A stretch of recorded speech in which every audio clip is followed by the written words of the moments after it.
Doctor साहब, ये जो घुटनों का दर्द है, इसमें ये जेल वाले टीके भी लगते हैं। हमारा मोस्टली जो कंसेप्ट है घुटनों का दर्द का वो ये है कि ये घुटना है, अब इसके दरमियान में एक लेसदार मादा है। हम मैं अपनी नॉर्मल बिल्कुल ठीक है, बिल्कुल ठीक है। लेसदार मादा है इसके दरमियान में, ये घुटने आपस में लगते भी हैं अगर, तो वो लेसदार मादा होता है, वो आपस में दर्द नहीं करते, खुरचते नहीं है, हम चलते हैं भागते हैं। जब वो मादा कम होना शुरू हो जाता है, ये घुटने आपस में लगते हैं, जब ये लगते हैं तो दर्द भी होता है और ये घुटनों की जो हड्डी है ये खुरचना भी शुरू हो जाती है। बिल्कुल ये ऐसी साइंस है। बिल्कुल ऐसे ही है। ऑस्टियोआर्थराइटिस के हॉलमार्क्स में हम उसको कहते हैं नर्विंग, स्पेस नर्विंग होना शुरू हो जाती है, यानी कि हड्डियाँ जो कि पट वाली हड्डी है और नीचे टांग वाली हड्डी एक दूसरे के करीब आना शुरू होती है जोड़ के लेवल पे। ठीक है। स्पेस नर्विंग की शिद्दत बढ़ती जाती है, वो वियर एंड टीयर होता है और वो पेशेंट को पेन की शिद्दत में बढ़ जाता है। इवन जब बोन टू बोन कांटेक्ट आ गया तो इतनी सिविरिटी होती है कि गोड्डा पेशेंट फोल्ड नहीं करता।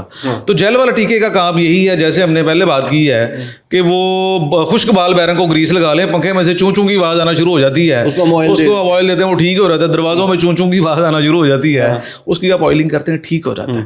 तो बेसिकली जॉइंट की आर्टिकुलर कार्टिलेज को भी बेहतरीन, एक तो वहां से उसको न्यूट्रिशन भी मिलती है कार्टिलेज को, और वो एक मीडियम प्रोवाइड करता है दो सर्फेसिस को आपस में रगड़ खाने से रोकने के लिए। वो जो जेल है, वो जो जेल है उसको हियालुरोनिक एसिड भी कुछ लोग कहते हैं ना। हियालुरोनिक एसिड के कई तरह की फॉर्मुलेशंस भी हैं। कुछ पहले था कि 6 टीकों का कोर्स होता था, आजकल 1 साल में एक टीके वाली मोडालिटी भी अवेलेबल है, highly cross linked high molecular weight. एक टीका लगेगा। हाँ, वो वाली मोडालिटी ज्यादा कॉस्टली हो, वो थोड़ा सा कॉस्टली होता है, लेकिन अगर साल में 6 टीके लगे, हाँ, वो 6 टीकों वाली जब कॉस्ट को जब बराबर करते हैं तो ऑलमोस्ट एक ही आ जाती है। पेशेंट का थोड़ा सा ज़हनी तौर पे भी सुकून हो जाता है, लॉ जी पहला 6 टीके लगते सी, आजकल जरा एक ही लगता है, हाई मोलेकुलर वेट और हाईली क्रॉस लिंक्ड।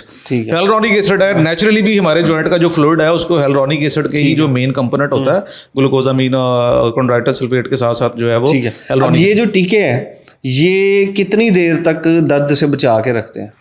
ये भी डिपेंड करता है गोडा कितना खराब है। अगर हम ग्रेड 1, 2, 3, इवन 3 में अगर हम लगाते हैं और पेन की शिद्दत भी पेशेंट को बड़ी थोड़ी सी है या मॉडरेट लेवल की है, और पेशेंट लाइफस्टाइल भी अच्छा, उसने जो मॉडिफिकेशन अडॉप्ट कर लिया है, तो बहुत सारे ऐसे पेशेंट हैं जिनको 2-2 साल भी निकल जाते हैं, दर्द नहीं होता। ठीक है। अगर बहुत सीवियर पेन है, गोडा एक्सरे में भी मुकम्मल तौर पर डैमेज हुआ है, कार्टिलेज बिल्कुल डैमेज हुई हुई है, सारे कंपार्टमेंट इन्वॉल्व हैं, तो कई पेशेंट 3, 4, 5, 6 महीने में भी वापस आ जाते हैं। पेन दोबारा से अप्रॉक्सीमेटली कितना को खर्चा आ जाता है ये एक इंजेक्शन पे? मतलब आप एक ब्रैकेट बता दें। ब्रैकेट में इसमें ये है कि ये कम से कम कितना होगा, मैक्सिमम कितना होगा? कम से कम जो 1 साल वाले टीके की जो मार्केट प्राइस है वो 18-20 हज़ार से शुरू हो के 45-47 हज़ार तक। मतलब अगर एक टीका लगना है तो वो 18,000 रुपए का एक टीका है, और अगर आपका पेन कम है, ग्रेड 1 है, तो आप वो 1 साल से लेके 2-3 साल में रह सकते हैं 18-20 हज़ार में। ऐसी है। और वो अब उसके अंदर मेरे ख्याल में यही होगा 20,000 दिए, 25,000 का, 30,000 का, जिस तरह हमारे पास बहुत सारी मार्केट, बहुत सारे नाम के कंपनीज हैं उसके अंदर। ठीक है। अच्छा, अब वो कहते हैं कि ये भी जेल है, ये भी लेसदार चीज है, ये भी जेल है। कहते हैं जी पाए खाएं। हाँ, पाए का शोरबा खाएं, बड़े के खाएं, छोटे के खाएं, वो भी लेसदार चीज है, वो हमारे गुड्डों में जाके वही चीज पैदा करता है। कितना वो सच है? बेसिकली देखिए, जो आपने पाए खाए हैं ना, वो सारे के सारे पाए आपके गोडे में नहीं पहुंच जाने। पाए ने पहले आपके मेदे में जाना है, वहां से उसने डाइजेस्ट हो जाना है, छोटे छोटे आइटम्स और मॉलिक्यूल्स में उसने कन्वर्ट हो जाना है। ठीक है। उसका कुछ कंपोनेंट जाएगा इंटेस्टाइन में, वहां से वो एब्जॉर्ब होगा, एब्जॉर्ब हो के वो पूरी बॉडी के अंदर जाता है, सिर्फ गोडे में कोई नहीं जाना। ठीक है, ठीक है, पहली का कंसेप्ट है। पाए वाली डाइट एक अच्छी है, एक ओवरऑल बॉडी की ग्रोथ जो है, न्यूट्रिशन के लिए, ग्रोथ के लिए अच्छा कंपोनेंट है।